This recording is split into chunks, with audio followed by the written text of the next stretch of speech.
Hello, and welcome to the Professor Podcast with Ruth and Claire. Each episode, we talk about a particular topic in the life of a professor.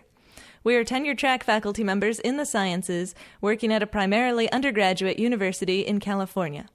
The purpose of our podcast is reflection, so we bring something we think is working and something we're working on to discuss.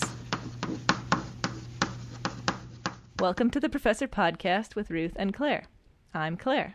And I'm Ruth. And this week we are talking about the summer.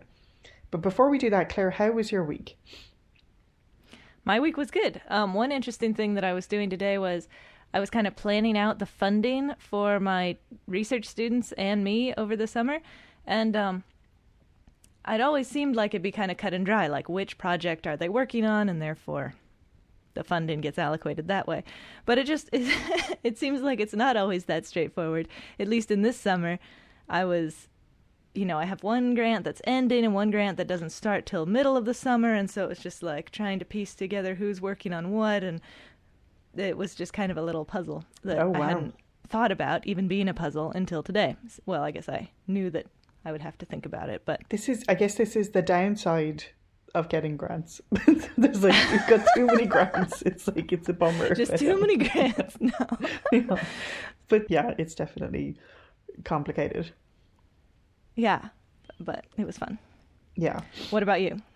Yeah, my week, I'm kind of like adjusting. And I don't know if I've talked about this on here before, but I'm not great with like transitions apparently, or like uncertainty. But I find just the adjustment, the change of pace. Like I'm always like that road runner. I guess that's what we're going to talk about, who's still running off the cliff. So I am slowly adjusting to the fact that the semester is over. And I think, like, we're going to talk about this, like there's still a lot of work, but it's definitely a little less chaotic. Like it's easier to sort of plan out what you're going to do when you don't have... In the summer. Yeah, like there is an element of chaos when students are kind of going to email or when things are going to crop up, and that seems a little less... I feel like I'm inviting now a whole bunch of chaos into my life by saying this, but like, hopefully... Better knock on wood real quick. Yeah, so it's a slow adjustment, but I'm adjusting a little bit. Yeah, I know what you mean. The summer is less, well, it can be less chaotic. Mm-hmm. But yeah, the adjustment, that's definitely a thing. And that's what we're going to talk about. Yes, good. And hopefully I will be adjusted by the end of today's session. That'll be good. Okay, so I have the quote for this week. Uh-huh. Okay, and this quote is a part of a positive thing about the summer. Okay. For me. And so... Like, I'm doing a lot of things with this quote. One of them is promoting Ireland. Many, many things I'm going to achieve with this quote. So one thing at the moment, ever since the pandemic has been happening, I can only cope with rereading things. Like, I can't do anything new at the moment. And the same kind of thing with TV shows. But I'm rereading Dracula, which is one of my favorite books of all time. Ooh. And it's so good. It's so good. It's so good. And I'm often... really intimidated by classics, but this one is immensely readable. It's so good. I've read it a few times, and the big selling point is that Bram Stoker is Irish, and so that's a big deal. Often misrepresented as being an English person, but no, definitely Irish. And very wrong. Yes. And the other thing that's so cool about it, sorry, just back to Dracula and our book podcast that we really have. It's so cool because it's this like multimedia format where it's like excerpts from people's diaries and news clippings, and it's just immensely readable. It's very cool. Cool. So my quote is not necessarily a totally positive quote, but it's from Professor Van Helsing. Wait, are you familiar with Dracula? I'm familiar, but I don't know if I've actually read it. But I know the basic story. Yes. And so Van Helsing is like the kind of nemesis of Dracula, and he is a professor. And so he's talking about a woman, Wilhelmina, or Mina for short, and he says he is extolling her virtues. And he says, she has a man's brain, a brain that a man should have were he much gifted, and a woman's heart. And so this quote always annoys me, obviously. And it also kind of has become a funny thing between me and my husband, where he often... Like, if I say anything about what I'm doing about physics, he's like, why, Ruth? Like, you have a man's brain. You have the brain of a man. And so it's sort of a joke between us because his discipline, when he was in university, was extremely female dominated. And then mine is obviously the opposite. So, like, we kind of joke about those things.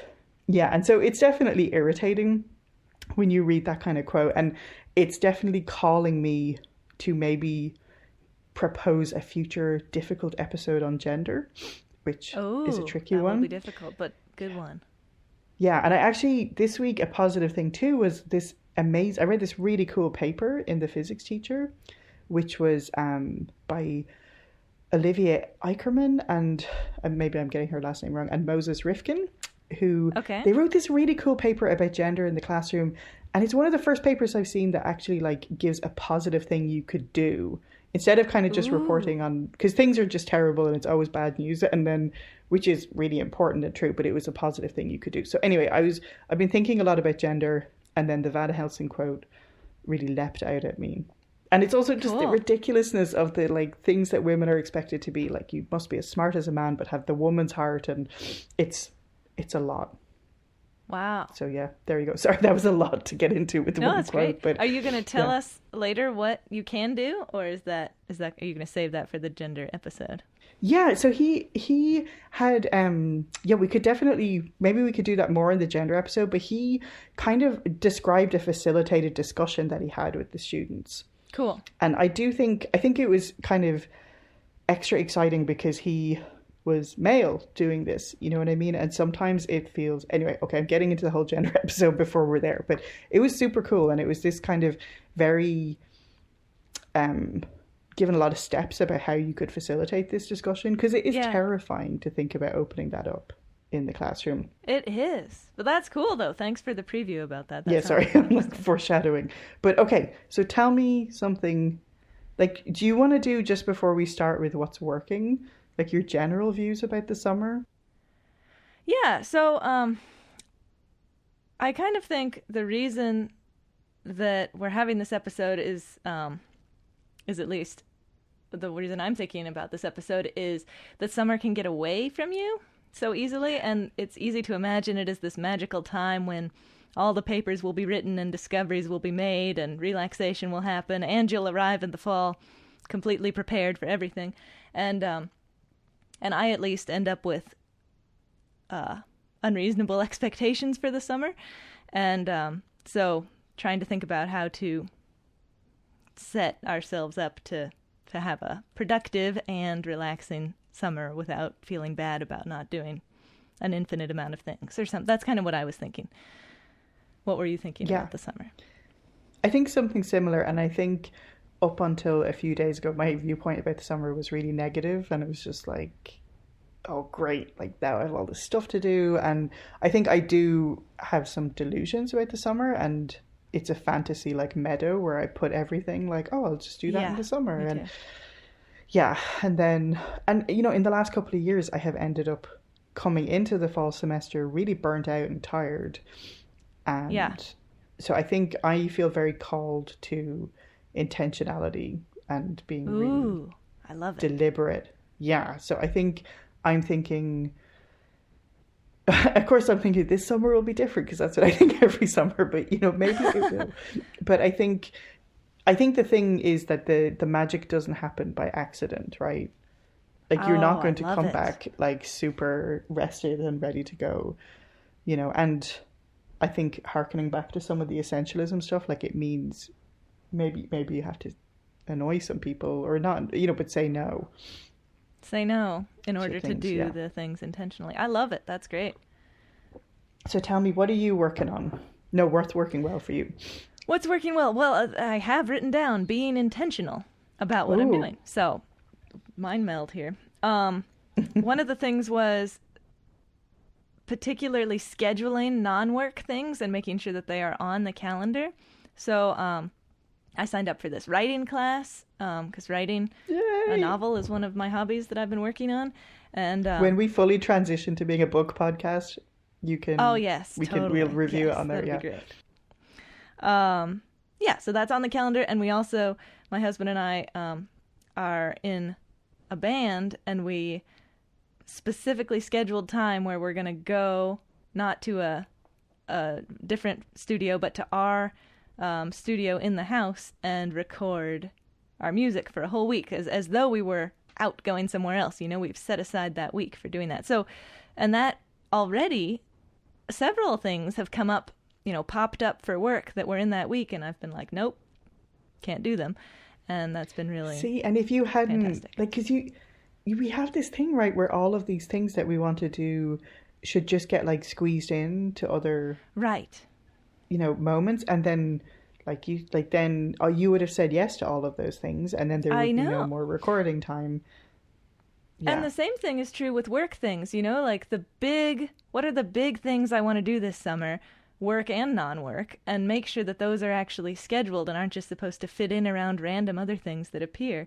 As long as we're talking about research stuff, I have, 2 months already that I'm supposed to be working on research stuff this summer, so I can't put very many other work things in, but I need to make sure that it's blocked out and already accounted for, or else little tiny work things are going to scatter in everywhere, and then there'll be no time for anything meaningful, So anyway, putting things on the calendar I've been finding very effective.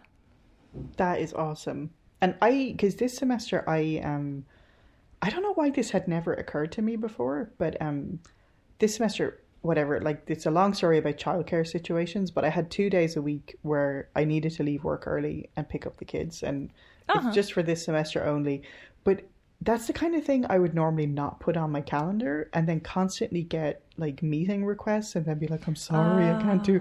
And, like, I don't know why it never occurred to me that I could just put on there, like, busy, not available during that time. So then everyone who sees your Google Calendar realizes you're not available then.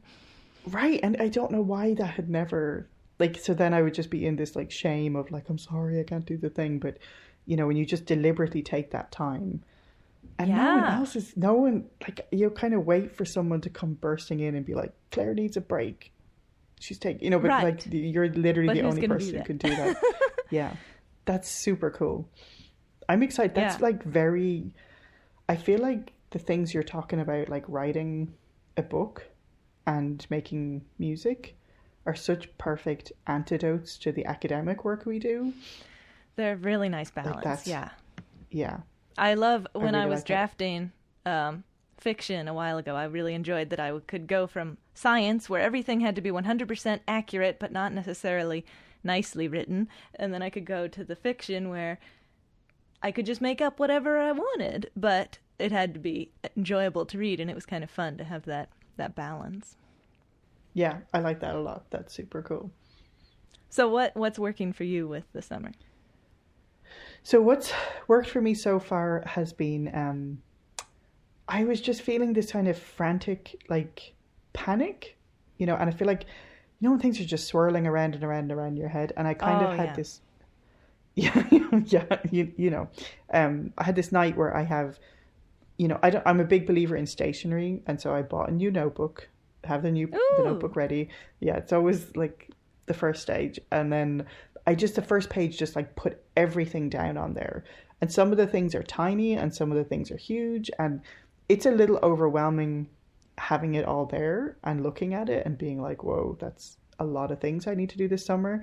But it's kind of cool because, a little bit like you said, it's made me realize the magnitude of what stuff I've kind of gotten myself involved with this summer. So, like, I don't know, there's a conference that I have really enjoyed going to in the past, and now that it's virtual, it's like I could go, but I can't go. I have like 15 things on this page, and some of them are really huge projects. Like, right. There's just no way. And sort of seeing that and having it, like, really right there, it's kind of like looking at the stark reality and not kind of being delusional about, well, maybe I could, like, take 2 days and go and do this thing. I see. And it's just not possible. So that was super helpful. So it helps you avoid accidentally saying yes to some things they aren't actually high enough on the priority list. And there's a few things on there that are actually smaller things that I'm kind of eager to get off the list now. Ooh, nice. Like, I have a grant that's due in the beginning of August, and so if I can clear the decks of some other things now to get free up time for them, so that it's kind of motivating, because, like, I think when it was just all swirling around my head, I just bounce from one thing, but I have to do this thing, and then I have to do this thing, and this thing, and this thing. And right. Kind of this map has sort of laid it out and made kind of very realistically like, well, if you don't do that thing now, it's really not going to get done. And so that's I kind see. of good This is to the have moment for that thing, the opportunity. Right. Take it or leave it. Interesting. And sometimes I don't want to do that because I don't want to be faced with it. You know what I mean? Like I want to have the delusion that like, oh, I could do this whenever. And I see. This was kind of, it's a little grim, like a stark sort of, but it was good.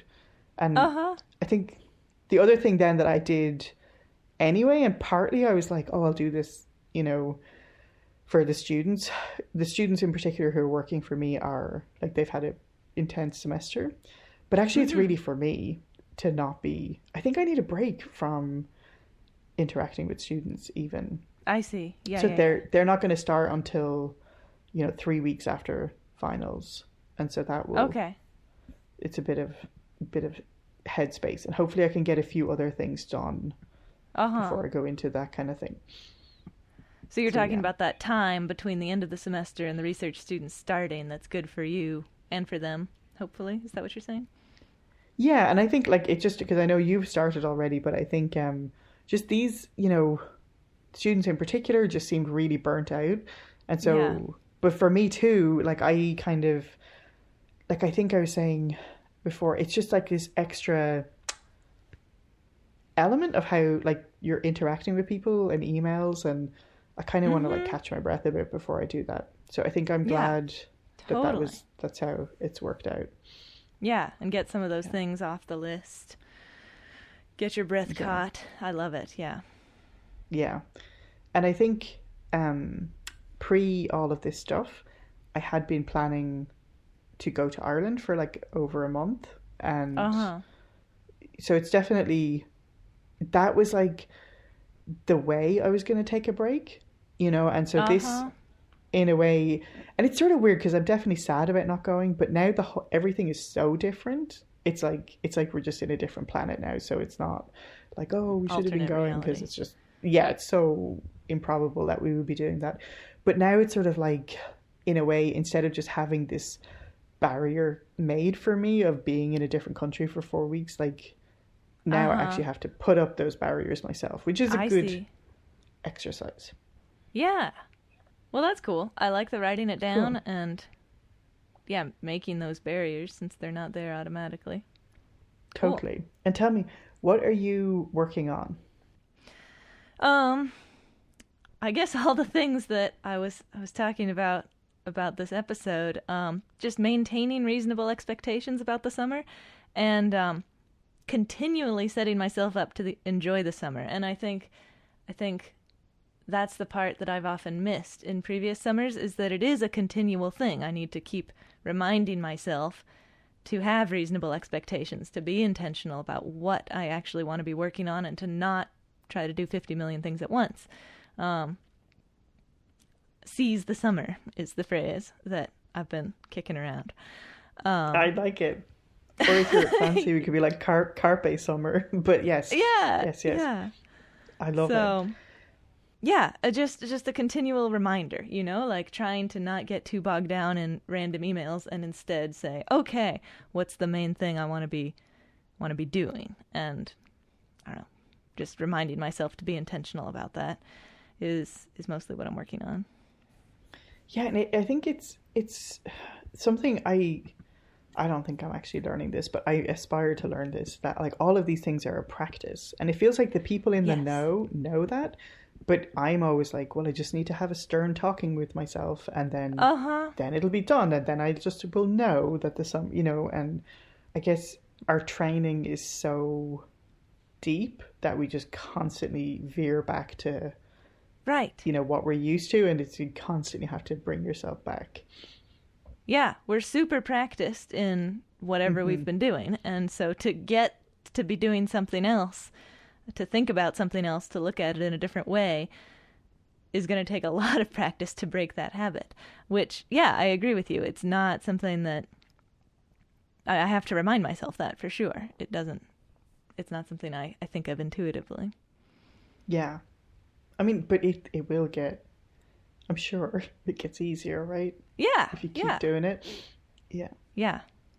Habits work for you as well. Oh. I read this book called Atomic Habits, which was about how little tiny pieces can add up to a big thing just by doing little bits working on your habits. And it was really helpful. He was talking about things like set up your scenery, your room or wherever you're working to remind you to do the things that you're trying to work on.